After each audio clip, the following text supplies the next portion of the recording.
What I want to talk to you about today is the difference between gifts and choices. Cleverness is a gift. Kindness is a choice. Gifts are easy. They're given after all.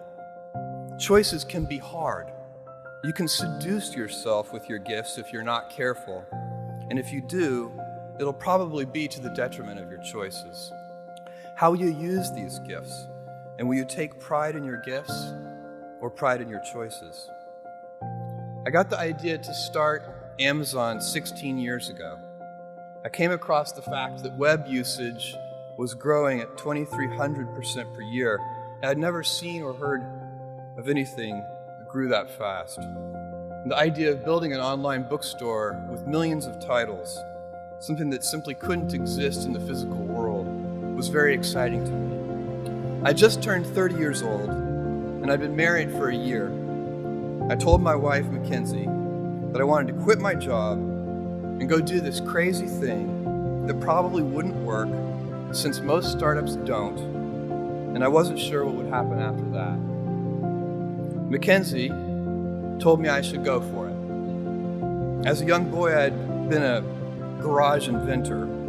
I'd invented an automatic gate closer out of cement-filled tires, a solar cooker didn't work very well out of an umbrella and aluminum foil, baking pan alarms to entrap my siblings. I'd always wanted to be an inventor, and she wanted me to follow my passion. I was working at a financial firm in New York City with a bunch of very smart people, and I had a brilliant boss I much admired. I went to my boss and told him I was going to start a company selling books on the internet. He took me on a long walk in Central Park, listened carefully to me, and finally said, "That sounds like a really good idea, but it would be an even better idea for someone who didn't already have a good job."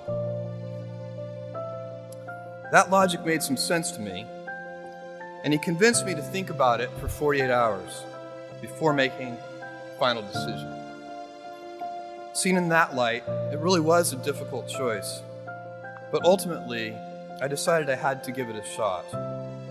I didn't think I'd regret trying and failing, and I suspected I would always be haunted by a decision to not try at all. After much consideration, I took the less safe path to follow my passion, and I'm proud of that choice.